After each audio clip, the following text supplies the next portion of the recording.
Hey guys, and welcome back to the channel. Really privileged to be sat here with Neil from the Fox at Shipley. How you doing, mate? I'm good, thanks, Dave. Yourself? Yeah, I'm not too bad. And the reason that we're here today is to basically draw attention to an amazing cause, which is raising funds for three fabulous charities. I'm going to be talking to Neil about that in a minute, and also the backstory of why he's doing it. But Neil, you're going to be going on an epic journey to Morocco to climb a mountain, aren't you? Yep, next Friday we'll be flying out.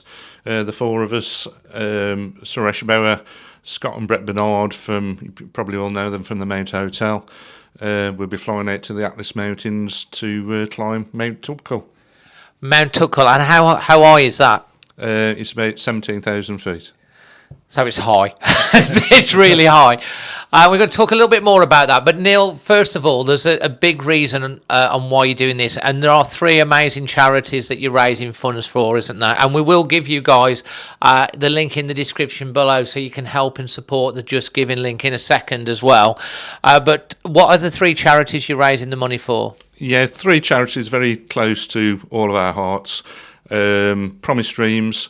You probably all heard of Promise, which is a Wolverhampton-based charity which delivers final dreams for unfortunate children before they sadly pass away. Suresh has obviously been patron and supporting that charity for nigh on 20 years. So all our climbs over the years, we've always supported Promise. 1P36, a lot of you guys on the channel probably know Jason Guy very well. Obviously Jason's one of my best friends, and you know their little daughter Olivia's story, so we'll be supporting 1P36. And obviously Birmingham Children's Hospital, as you know, is very close to my own heart, where my daughter, when she was born 17 years ago with a major life-threatening heart problem, 6 heart operations later, she's all fixed and then grown up to be a normal 17-year-old girl at college. And great to say that she's going to be turning 18 in September, mate. Yeah, I can't wait. September the 11th. So, but no, it's just testimony to the amazing work that the hospital do. That she's here with us now, and like I say, I'll never be able to raise enough money to thank them for what they've done for us. Well, and this is the important thing, and I think you can hear just talking to Neil, the emotion in his voice and how close to his heart this is, literally. A young daughter, can you imagine having to deal with that?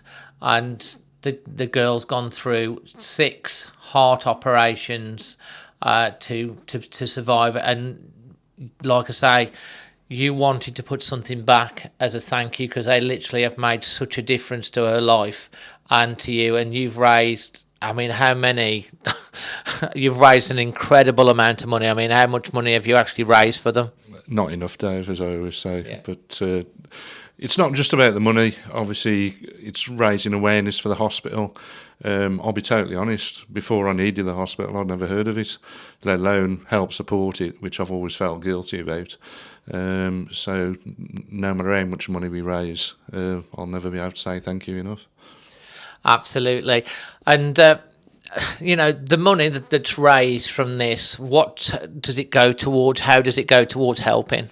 This is one thing I'm always pedantic about, to be honest, Dave. Whenever we do a fundraising appeal, I always make sure that it goes to specific pieces of equipment, parts of the hospital.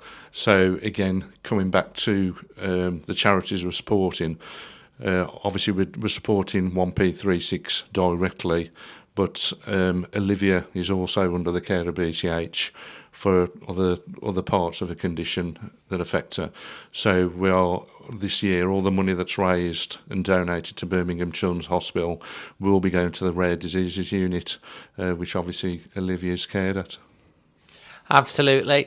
And the thing that we all need to take away from this, it is about raising awareness, because you never know when you or a family member is going to need their help. And literally, it saves lives. It's saved your daughter's life. It has, yeah. There's, you know, I wouldn't be going to the football on a Saturday or a Sunday. I'll be going to a graveyard. But like I say, I can never thank them enough for the amazing work they do, and like you say, just spreading awareness, because you never know when you might need the hospital. You've heard about the work that 1P36 can do with helping Olivia. And she, I mean, literally, as we're recording this, she's coming out of hospital today as we are recording this, and she needs a lot of help. So the other part, obviously, the Promised Dreams part, is we've talked about like helping save lives when their life cannot be saved and they're terminally ill. Promised Dreams make their dreams come true. I mean, that could be a trip to Disneyland or things like that. Or how it first started off all the years ago, the first dream that they were asked for was a little girl who just wanted a hamster. And that was the first dream that they delivered. But like you say, Dave, it can be from anything, dressing up as princesses or flying out to Disneyland and swimming with the dolphins. And that is an absolutely amazing thing to sort of like be able to support. So listen, you know, we're hoping that you've listened to their stories. They are literally, as I say, flying out to Morocco and climbing a 17,500 foot mountain over how many days you got to do this? It'll be a 5-day trek. So, like I say, we fly out on Friday, land there Friday, night over, and then straight at it on the Saturday morning. And the air gets very, very thin the higher you go, right? Yeah, and obviously people know that we've done other mountains before. Like our last challenge, we went over to the Andes in South America, where we climbed Rainbow Mountain, which was above 20,000 feet. We've done Kilimanjaro, Everest Base Camp, all of those, which are 20,000 feet. Once you go over 5,000 feet, the air starts to get thinner, and you know it's strenuous enough anyway climbing up a mountain, let alone with reduced oxygen. So it's a very, very difficult challenge. As I say, there's 4 of them that's going. They're going to do this challenge. It's raising funds for 3 amazing causes. What I would say to you, if you've got like even £1 that you can spare, it all goes to make a big difference. The link is in the description below this video. I'll also put the link on the screen for you as well, so you can see. Go over and click that link, check out more information about the fundraising that they do, and say whatever you can spare, it's going to make a difference to a young person's life, whether that's making a dream come true or actually making sure that they can live a full and wholesome life, as in Neil's daughter. Final thoughts from yourself? Just like to thank everybody for the continued support. Like I say, a lot of you probably already aware of what I've been doing over the years, and I just can't thank people enough for their generosity, especially from everybody in the Wolves pack. Thank you. Absolutely, and just remember, we are one pack, so support if you can, and let's help. Give them lots of encouragement, love and support in the comments, and also, if you can, as I say, spare whatever you can. Please donate as much as you can afford. Thanks ever so much, everyone, and Neil, thanks for joining us to throw some light on these important causes. Thank you, Dave. Thanks a lot. Always Wolves.